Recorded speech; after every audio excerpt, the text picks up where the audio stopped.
All right. Thank you so much, everyone, for joining us.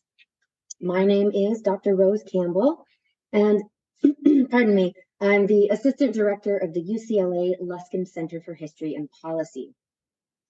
The Luskin Center for History and Policy believes that understanding our past can help us to create a better future. We conduct and sponsor research that uses historical analysis to inform modern policy, produce a podcast called Then and Now, and host in-person and online events like this one. Today, we're going to be hearing from two experts about the current conflict between Israel and Hamas in Gaza.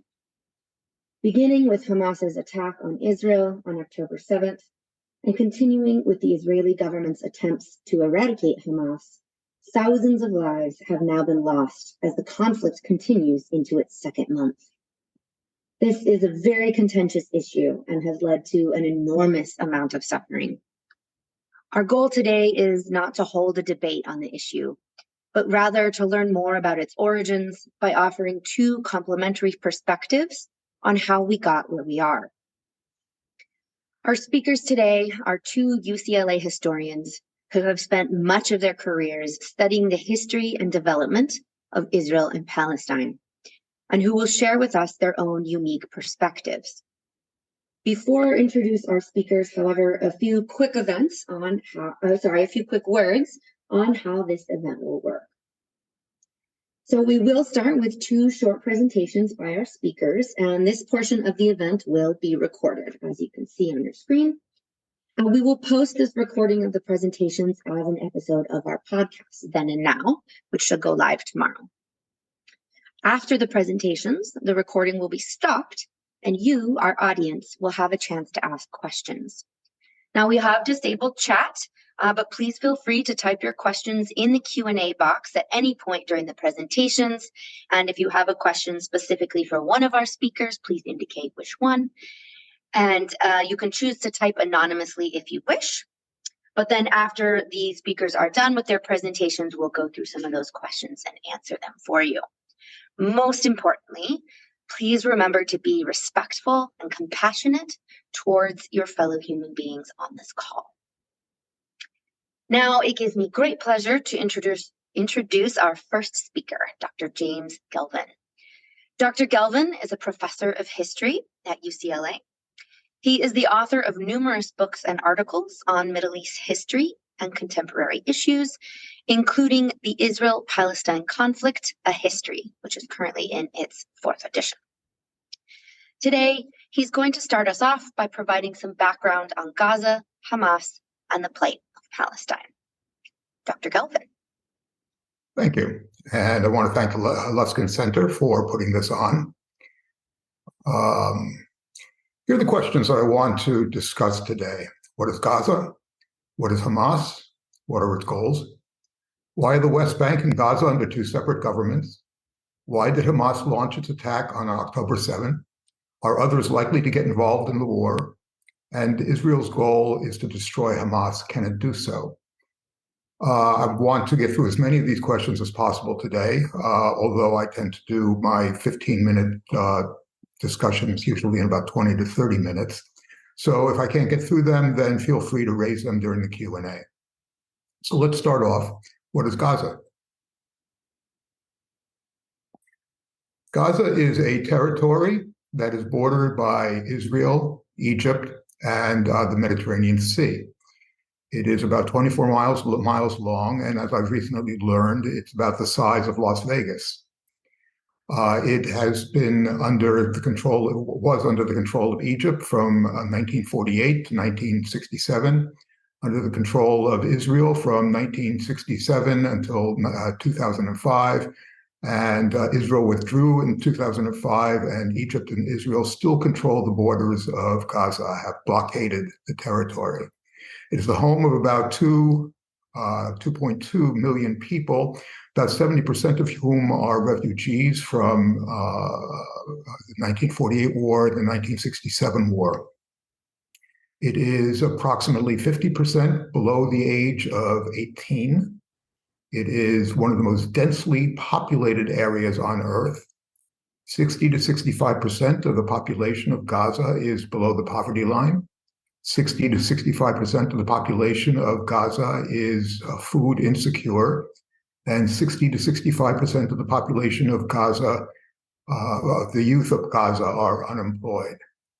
As I said, Gaza is being blockaded, has been blockaded since 2007 when Hamas took power in Gaza, and it's blockaded by both Israel and Egypt. Travel in and out of Gaza is extraordinarily difficult, and shipping goods into Gaza is very, very difficult as well. What is Hamas? Hamas is an Islamist organization, a nationalist organization. Its Islamism is reflected in the fact that what it wants to do is to have Islamic law or Islamic mores become the foundation for law and social norms in Palestine. It was founded in 1987.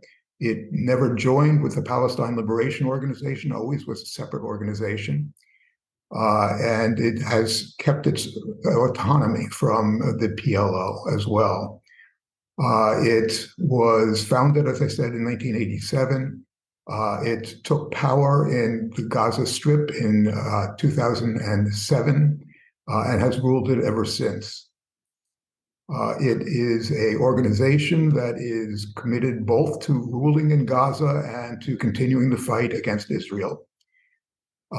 Those two, by the way, functions of Gaza have often been in conflict, and it's got a military wing that is responsible for its military activities, and it's also got a grouping that is responsible for supervising the Gaza Strip, and those are the politicians, and they're the ones who fundamentally provide social services, education, et cetera, et cetera. Gaza, Hamas is funded in part by the Qatari government. What is its goals? According to this 2017 covenant, the goals of Hamas are ambiguous. On the one hand, it says that it wants the independence of Palestine, the sovereignty of Palestine, from, as it puts it in the covenant, from the river to the sea, which is probably why that slogan is ill-advised for public use by people who are opposed to the Israeli occupation of the West Bank and the blockade. Hamas has also said that it is willing to abide by a national consensus, and that means that it's willing to abide by Israel's borders as of 1967, as of June 5th, 1967, with Jerusalem as its capital. So it's very ambiguous about what it wants. There are currently two governments in the West Bank and Gaza. The government in the West Bank is the Palestine Liberation Organization, a faction of it called Fatah, that is in control of what's called the Palestinian Authority. The Palestinian Authority was set up in 1993 according to the Oslo Accords, actually in 95. According to the Oslo Accords. And the idea was that it would negotiate with Israel for whatever the future would hold for the Palestinians. The PLO, there were elections for the Palestinian Authority. The PLO won the legislative elections, the first legislative elections, and the first elections for the presidency. A second round was held in 2005 after the death of Yasser Arafat, who had led the PLO. During the second round, Mahmoud Abbas, who is also a member of Fatah, also a member of the PLO, was elected president of the Palestinian Authority. And surprising everybody, Hamas won the legislative elections. When Hamas won the legislative elections, it had expected, actually, that it would be a loyal opposition within the parliament, but the PLO had so screwed up their electoral strategy that Hamas was capable of actually pulling off a surprise victory. That was in 2006. After that happened, There was the blockade that was set up, and there was a break off of international recognition until something could be resolved to remove Hamas from the government. The PLO at that point plotted to destroy Hamas, but Hamas struck first in 2007 and took power in the Gaza Strip. And that's the way things have been ever since. The PLO and Hamas have every once in a while plotted reconciliation, but the metaphor I always like to use is like a couple that's undergoing divorce. Half the time they spend talking about reconciliation, half the time they spend plotting to kill each other. And that's the relationship, the contemporary relationship between the Palestinian Authority and Hamas.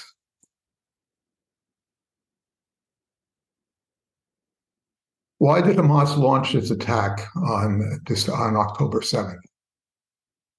Well, historically, Palestinian factions have launched attacks for three reasons. The first reason is to keep the Palestine issue on the front burner of international affairs.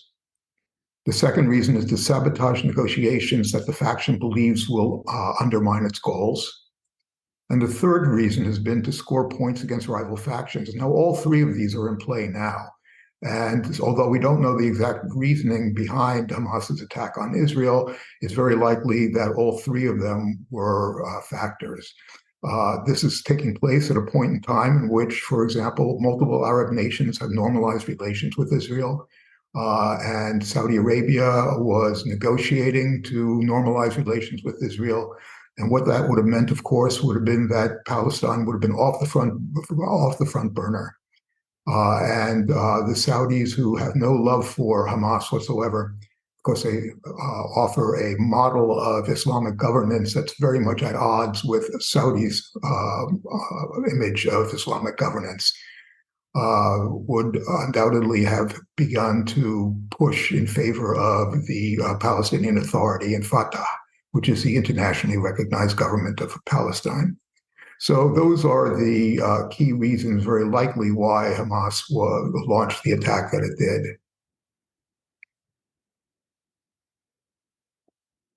Are there others who are likely to get involved in the war? Here is a map showing the axis of resistance. The axis of resistance is Iran and its allies in the region.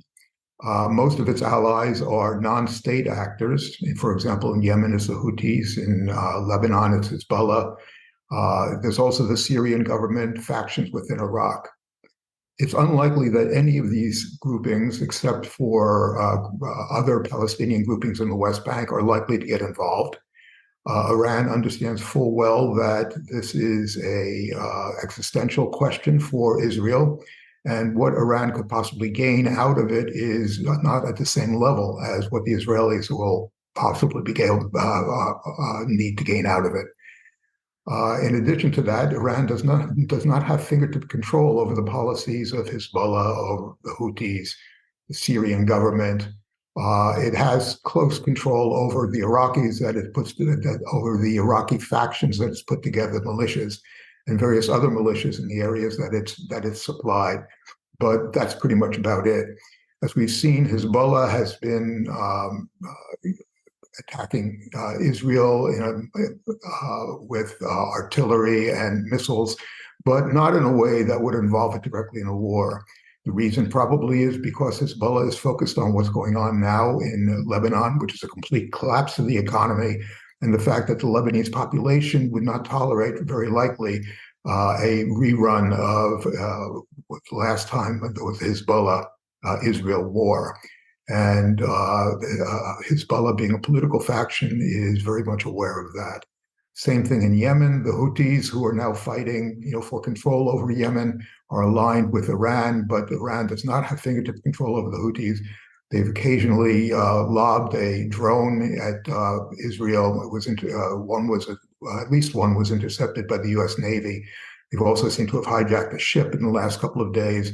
But any form of escalation is still not likely in the conflict.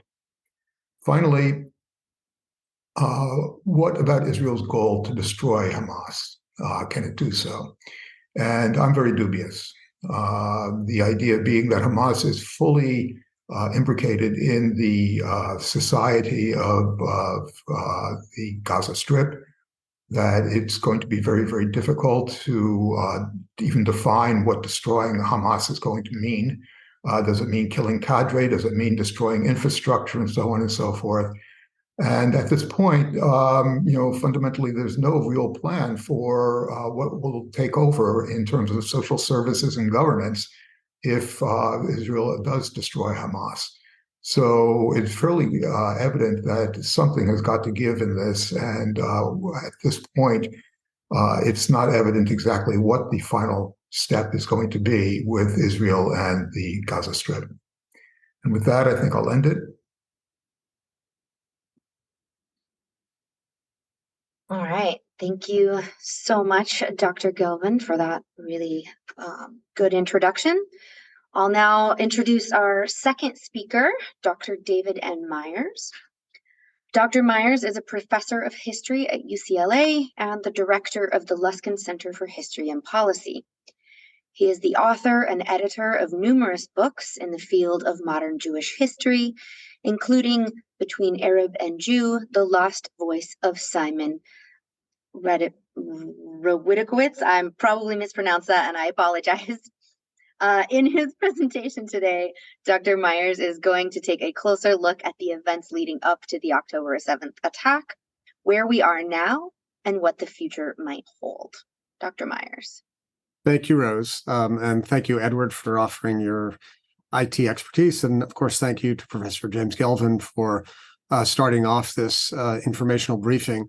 My brief remarks will focus on October 7th, the lead up to it in Israel and the aftermath. I'd be delighted to talk in the Q&A about longer-term historical factors that help explain where we are and how we got there. So just to introduce a piece of news, of breaking news, there is a deal that is being discussed now by the Israeli cabinet. Perhaps they've approved it, I don't know, that would entail exchange of 50 Israeli hostages for a 4 to 5 day pause in fighting and the release of up to 150 Palestinian prisoners.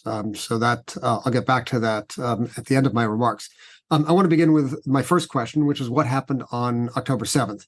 It's important to note that this is a significant date. It's almost 50 years to the day after the last major military surprise that Israel experienced, which is to say the attack by Egypt and Syria on October 6, 1973 in the Yom Kippur War, which caused its own very profound trauma in Israel, as well as a shift in strategic thinking.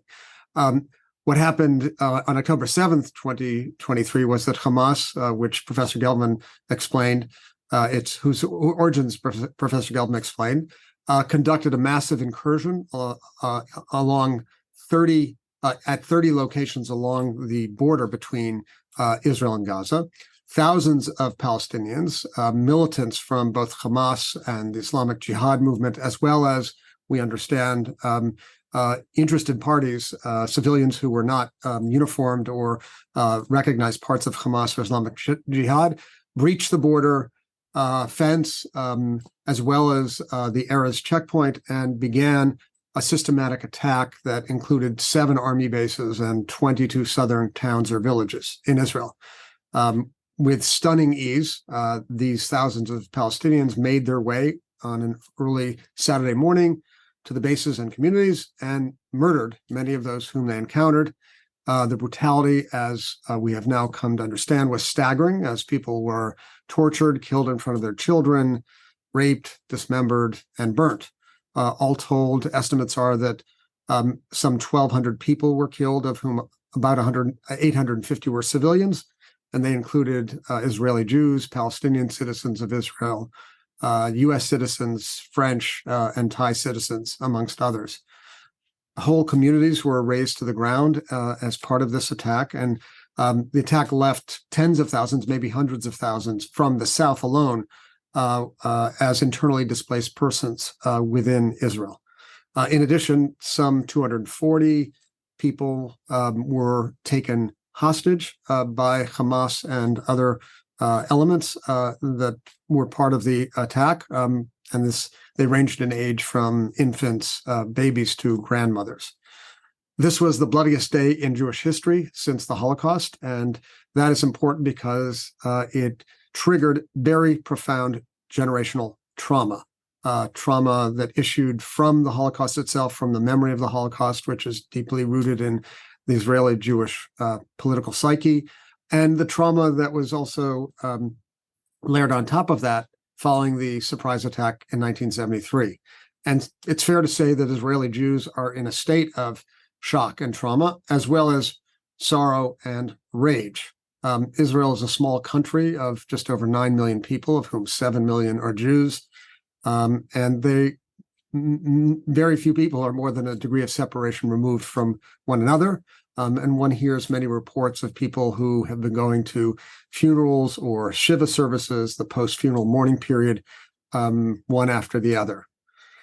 What this means is that there is unprecedented support amongst Israeli Jews for the right and need of Israel to respond to the massacre by waging, as Prime Minister Benjamin Netanyahu said, a battle to eliminate Hamas. Estimates are that well over 90% of Israeli citizens, especially the Jewish majority, favor this approach, which is seen as an existential battle for survival.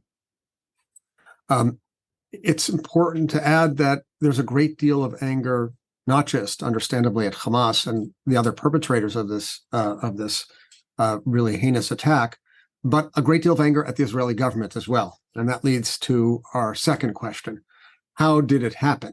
How did thousands of Palestinians break through what was regarded to be an extremely well-guarded border to engage in this attack? It has to be stated in these terms, it was a colossal failure of Israeli intelligence, military, and political capabilities. Israel has had major intelligence gathering operations in Gaza for many, many years, certainly since it withdrew its settlers in the year 2005. Their electronic, their cyber, and their human intelligence assets. But it seems as if the Israeli military and intelligence communities were taken almost totally by surprise, that they did not detect the movement of thousands of militant fighters who had been training for months and perhaps even years, and who then made their way to the border in the early morning of October 7th.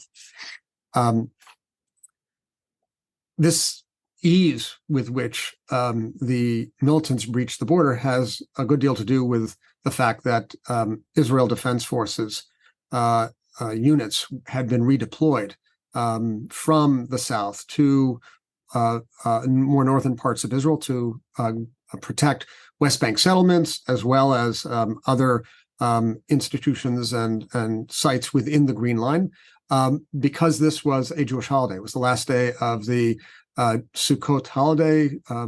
Shmini Atzeret and Simchat Torah fall the same day. And this was an attack that was designed to take Israelis by surprise, as indeed the attack on Yom Kippur was.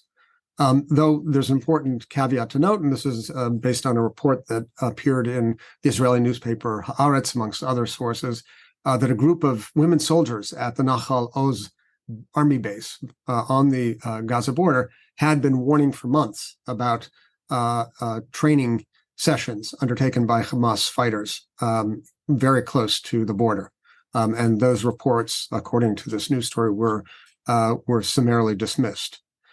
So in the first instance, what we witnessed was a staggering intelligence failure. It was also a profound military failure because the thousands of fighters pushed across the border and overran the usually extremely well-guarded checkpoint at Erez. Within a matter of minutes, the Hamas-led fighters disabled military communications rather simply by using commercially bought drones. So communication networks, phone, computer, WhatsApp were all disabled. Thousands poured into Israel. They swept military bases. This is early in the morning, and they made their way further north to the civilian communities. What is all the more remarkable is that in part because of the surprise, and in part because of the communications breakdown, and in part because of a failure in the chain of command, the militants engaged in the destruction and murder of communities and people for hours, unobstructed. The Israel Defense Forces were nowhere to be seen. And one heard in the days after ample stories of relatives speaking to their loved ones who were under attack and jumping into a car and driving down to attempt to rescue them because there was no other source of rescue that they knew of. One might think that the Israel Defense Forces would have the capacity to act quickly, but that indeed was not the case. As I said, military communications and the chain of command seemed to have broken down almost entirely. The consequences of this are great. Israelis feel that their sense of protection and indeed even invincibility has been broken. They feel as if their vaunted military forces were not quite as good as their reputation had it, and no longer have confidence in the security sources to protect them. In addition to losing confidence in the security forces, Israelis have lost a great deal of confidence in Benjamin Netanyahu, the prime minister, the longest-serving prime minister in Israeli history, and certainly now the most reviled. And this leads us to say a few words about the political echelon and its failure. There's a widespread perception in Israel that Netanyahu and his allies were asleep at the wheel, and indeed continue to be in the aftermath of October 7th. First of all, he had built a security strategy that allowed Hamas to grow in strength at the expense of the Palestinian Authority in the West Bank. This was a calculated bet, a gamble that would forestall efforts or negotiations toward the creation of a Palestinian state by investing in Hamas, which adopts a much more rejectionist line than the Palestinian Authority. That turned out to be a colossal mistake, and Israelis understand the consequences. 61% of Israelis hold Netanyahu responsible for October 7th, not only because of his mistaken gamble on Hamas, but he was consumed by efforts to undertake what was called a judicial overhaul within Israel after being elected again on November 1st, 2022. I'll talk about that in just a minute. We know that no more than a quarter of the Israeli public believes that Netanyahu is doing a good job. 61% holds him responsible, chiefly because of his singular focus on the judicial overhaul. And what compounds the problem for many Israelis is that Netanyahu has failed to accept responsibility, quite in contrast to other military and intelligence leaders who rather quickly took responsibility for the failure. He has not attended funerals or Shiva ceremonies for those who have been killed. And he's really also has been perceived as not doing enough to bring home hostages, though the news that will emerge later today may change that. He's much less trusted than his chief rival, the leader of the National Union Party, former Chief of Staff Benny Gantz, who is favored in most polls to be the next prime minister. So why is Netanyahu so untrusted and disliked? Well, it's important to know he's been in power for 15 years, and he's perceived as being untrustworthy, not just because of what occurred on October 7th, but what occurred before. And this leads to our next question, our third question. What were the political circumstances that preceded October 7th? By most appearances, the day before October 7th and the day after October 7th couldn't be more different. October 8th found Israelis in a state of profound shock, but united behind a slogan and a cause, and that was the cause of Biachad Nenatzech, together we will win, referring to the military campaign that was announced shortly after the massacre. October 6th found Israel in a state of turmoil and divisiveness that had lasted almost a year. As I mentioned just a minute ago, that divisiveness really can be traced back to November 1st, 2022, which was Israel's fifth parliamentary election since 2019. Benjamin Netanyahu, who is on trial for corruption and fraud charges, had been out of government for the previous year, but was able to forge a new governing coalition after November 1st, 2022, by aligning with some far-right political figures associated with the religious Zionist and Jewish Power Party, most notably Itamar Ben-Gvir, his Minister of Internal Security, and Bezalel Smotrich, Minister of Finance. Together with these partners and his new Justice Ministry, Yariv Levin, Netanyahu announced a new initiative under the heading Judicial Overhaul, whose goal was to dilute the power of the Israeli judiciary and concentrate it in the legislative and executive branches, which in the Israeli parliamentary system are quite entwined, which Netanyahu controlled. This plan and attempted implementation triggered a massive spontaneous uprising whose slogan was Demokratia, democracy, directed against Netanyahu and the judicial overhaul plan that began in early January and continued for 40 weeks. Every Saturday night, hundreds of thousands of Israelis would gather chanting Demokratia and expressing their opposition to the judicial overhaul plan. It's estimated that all told, some 7 million Israelis may have participated at one point or another in these demonstrations, and close to 60% of Israelis expressed support for these protests. And this reflected not just opposition to the overhaul plan, but exhaustion with Netanyahu, who had been in power except for that 1 year since 2009 in his second tenure as prime minister.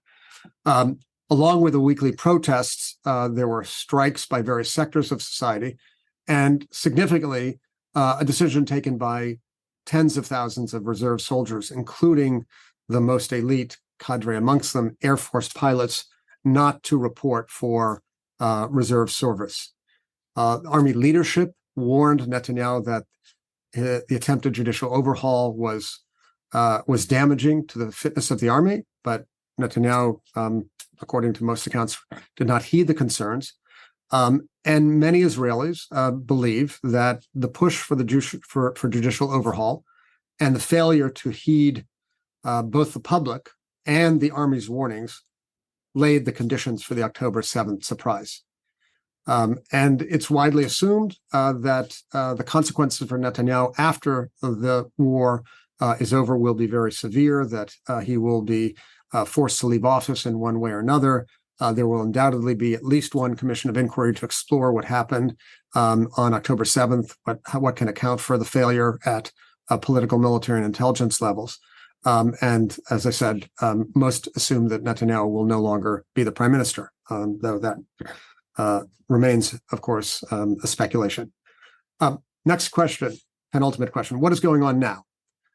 Israel, as Professor Gelvin said, has declared its intent to eradicate Hamas, and it began its military campaign shortly after October 7th.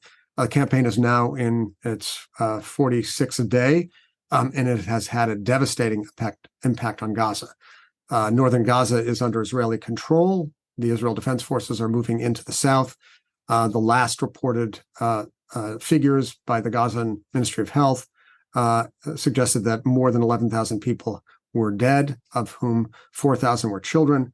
There have been billions of dollars in structural damage, and growing criticism in the world at the Israeli campaign that have also helped to prompt an increase in anti-Israeli attitudes that have easily translated in recent weeks into new waves of anti-Semitism. What's important to state here is that Israelis are not seeing the relentless images of a decimated Gaza. Israeli television is not showing these images that we in the United States and many countries around the world are showing.